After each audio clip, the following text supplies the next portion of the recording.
반갑습니다. 산골짜기TV 홍근대 목사입니다. 아브라함이 100세가 돼서 아들을 이삭을 낳은 것에 대해서 우리는 하나님의 기적이라고 얘기를 합니다. 믿음으로 가능한 것이다, 그렇게 얘기를 합니다. 그런데 참 놀라운 사실, 좀 당황하게 되는 사실이 있습니다. 그것은 아브라함이 140세쯤 되어서 다시 아들을 낳기 시작해서 6명의 아들을 더 낳았다는 사실을 성경은 기록해주고 있습니다. 굉장히 당황스럽죠. 그러면 아브라함이 분명히 아들을 낳을 수 있는 그런 육체였는데 성경이 뭔가 잘못 기록된 것인가, 아니면 우리가 알아야 되는 또 다른 진실이 있는 것인가, 그런 부분에 대해서 좀 의문을 가지고 질문해보고 또 대답해 보도록 하겠습니다. 자, 사라가 이삭을 낳은 나이가 90세입니다.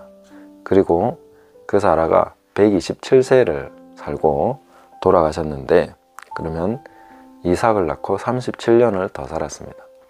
아브라함은 사라보다 10살이 많죠. 그래서 100세가 되어서 이삭을 낳고, 그 후로 이제 37년 지나서 이제 사라가 죽게 되고, 그 이후에 이삭이 40세에 결혼을 하게 됩니다. 그리고 그 이후에 창세기 25장에 보시면 아브라함이 후처를 맞이하였으니 그의 이름은 그두라라. 그가 시므란과 욕산과 무단과 미디안과 이스박과 수아를 낳고, 이렇게 되어 있습니다. 6명을 더 낳았다는 거죠. 굉장히 당황스럽죠. 아니, 그러면 이삭이 결혼하고 나서 또 아브라함도 후처를 맞이했다, 이렇게 본다면은, 그러면은 140세가 넘었을 건데, 이때부터 아들을 낳기 시작해서 막둥이를 낳았을 때는 최소한 한 150세 가까이 됐지 않겠습니까? 그렇게 아들을 낳을 수 있는 사람이었나? 이렇게 생각할 수 있지 않습니까? 분명히 우리는 그런 질문을 해봐야 되겠죠. 그러면 성경이 우리가 로마서로 넘어와서 보면은 이렇게 기록하고 있거든요. 4장 18절에 보시면 아브라함이 바랄 수 없는 중에 바라고 믿었으니 이는 내 후손이 이 같으리라 하신 말씀대로 많은 민족의 조상이 되게 하려 하심이라. 그가 100세나 되어 자기 몸이 죽은 것 같고 사라의 태가 죽은 것 같음을 알고도 믿음이 약하여지지 아니하고. 자기 몸이 100세가 되어서 죽은 것 같다, 사라의 태도 죽은 것 같음을 알고도, 그랬습니다. 이게 어떻게 된 것입니까? 자, 우리가 이런 부분에 대해서 잘 생각을 하셔야 됩니다. 그러면 아브라함이 충분히 아들을 낳을 수 있었다. 물론 그 당시는 오래 살았기 때문에 그것도 불가능한 이야기는 아닙니다. 그러나 성경은 분명히 100세가 되어서 자기 몸이 죽은 것 같았다, 믿음으로 낳을 수밖에 없었다 하는 얘기를 해준 것이죠. 그렇다면은 성경의 진실성을 우리가 의심할 필요는 없죠. 그럼 우리가 이 부분에서 뭔가 알아야 되는 다른 진리가 있다, 뭔가 우리가 깨달아야 되는 뭔가가 있다고 생각할 수밖에 없겠죠. 그럼 무엇을 깨달아야 되겠습니까? 믿음이 어떤 것이냐, 믿음으로 이루어진다는 것이 어떤 것이냐 하는 것에 대해서 우리는 좀 더 알아야 될 부분이 있습니다. 히브리서 11장 11절에 보시면 믿음으로 사라 자신도 나이 많아 단산하였으나 잉태할 수 있는 힘을 얻었으니 이는 약속하신 이를 미쁘신 줄 알았습니다. 자, 여기서 사라에 대해서 뭐라고 얘기하느냐 하면 믿음으로 잉태할 수 있는 힘을 얻었다. 이 부분을 우리가 주목해 봐야 되겠습니다. 자, 믿음으로 된다 하는 것이 그냥 우리하고는 아무 상관없이 어떤 마법적인 힘에 의해서 된다, 이렇게 생각하는 것이 보통 믿음에 대해서 오해하는 것입니다. 우리가 믿음으로 한다고 해서 우리 자신과 상관없이 이루어지는 것이 아니라는 거죠. 그러면 사라의 믿음, 아브라함의 믿음으로 이루어진 일이 무엇인가 하면은 잉태할 수 있는 힘을 얻었다. 그것은 곧 그 몸이 잉태할 수 있는 몸으로 바뀌어버렸다. 몸이 회복됐다는 것이죠. 그런 능력을 갖게 됐다는 것이죠. 그냥 완전히 늙어서 아이고 그냥 꼬부랑 할머니인데 그 믿음으로 그냥 애 하나 낳고 그렇게 살았다는 것이 아니라 완전히 아이를 낳을 수 있는 몸이 돼버렸다 하는 것입니다. 그것과 이거는 많은 차이가 있죠. 그래서 우리가 홍해를 가른 기적에 대해서도 성경이 보여주는 내용은 마법이 아닙니다. 모세가 지팡이를 들고 서 있는 동안에 하나님께서 밤새도록 뜨거운 바람을 불게 하셔서 그 바람이 홍해를 가르는 것이죠. 그렇게 되는 것입니다. 그러면 이스라엘 백성이 또 요단강을 건널 때, 요단강을 건널 때 일어난 일이 무엇일까요?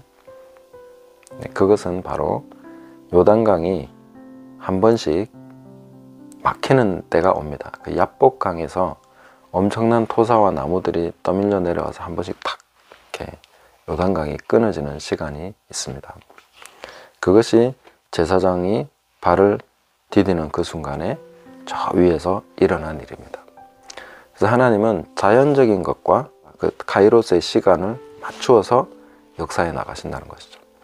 그러니까 애굽을 친 모든 그 이적과 표적들이 무엇입니까? 다 자연으로서 하신 것이죠. 그렇지 않습니까? 하나님이 뭔가 불과 유황으로도 하늘에서 내려서 하기도 하십니다. 그러나 대부분의 하나님의 역사를 보면은 믿음으로 이루어진다 했을 때 그 능력을 주신다는 것입니다. 우리가 할 수 있는 능력을 받아서 한다는 것이죠. 우리가 믿음으로 뭔가를 극복해 나간다, 믿음으로 뭔가를 해 나간다 라고 할 때도 항상 하나님께서 나는 아무것도 못하니까 나하고 상관없이 하나님 그냥 해주십시오가 아니라 나한테 그걸 할 수 있는 능력, 나한테 그것을 볼 수 있는 지혜와 안목을 주시고 그렇게 선택을 통해서 그 믿음으로 하는 일들이 이루어지게 하시고 또 내가 순종하고 행하고 말하고 하는 이런 것들을 통해서 실제적으로 내 몸이나 다른 사람의 몸 안에서 일어나는 그런 일들을 통해서 하나님이 직접적으로 자연적인 어떤 회복력과 이런 거와 함께 역사하신다는 것입니다. 이런 내용들을 우리가 잘 이해를 해야 믿음으로 하는 것이 어떤 것인가 하는 것에 대해서 오해가 없어질 것입니다. 그래서 아브라함이 믿음으로 했다고 해서 그가 100세가 돼서 이삭 한 명 딱 낳고 끝나는 것이 아니라는 거죠. 그 이후에 40년이 지나서 다시 아이를 낳을 수 있는 그런 건장한 몸이 돼버렸다는 것이죠. 그래서 하나님께서 그 기적적으로 사라의 그 육체의 나이조차 붙들고 계셨던 것을 알 수 있죠. 사라가 60세가 넘은 할머니였는데 바로 왕이 반해서 데리고 가고 막 그런 난리가 나지 않습니까? 초자연적인 젊음을 유지하고 있었던 것이죠. 그래서 우리가 하나님을 믿는 믿음으로 사는 것이 그냥 나하고 상관없이 마법처럼 이루어지는 일이 아니라는 것을 이해하는 것은 굉장히 중요한 사실입니다. 나를 깨우치시고 나를 가르치시고 나를 통해서 하시기 위해서 하나님은 무던히 우리를 가르치시고 깨우치시고 계십니다.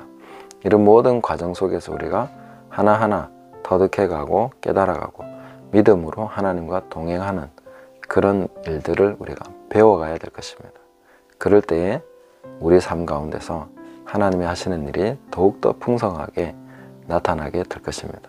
그래서 정리해보면 믿음으로 아브라함이 이삭을 낳았다 하는 것은 단지 마법적으로 일시적인 현상으로 되는 것이 아니라 하나님께서 아브라함의 몸과 사라의 몸을 아예 완전히 아이를 낳을 수 있는 그런 몸으로 회복시켜 주신 것이 그 믿음의 사건이다 하는 것을 우리가 깨닫고 믿음이 우리 삶 가운데 이루는 것은 굉장히 실제적이다. 뭔가 추상적이거나 단회적인 것이 아니라 그런 능력과 실력과 조건을 아예 갖추도록 하나님이 역사해 주시는 것이다. 그래서 우리가 믿음을 활용할 때에 얼마만큼 더 큰 기대와 또 실제적인 우리의 삶 가운데서 하나님이 하시는 일들을 나타낼 수 있을지, 그런 것에 대해서 구체적으로 우리가 함께 배워나가고 깨달아 나가고 믿음으로 이런 역사를 이루어가는 저와 여러분 되시기를 예수님의 이름으로 축복합니다. 감사합니다.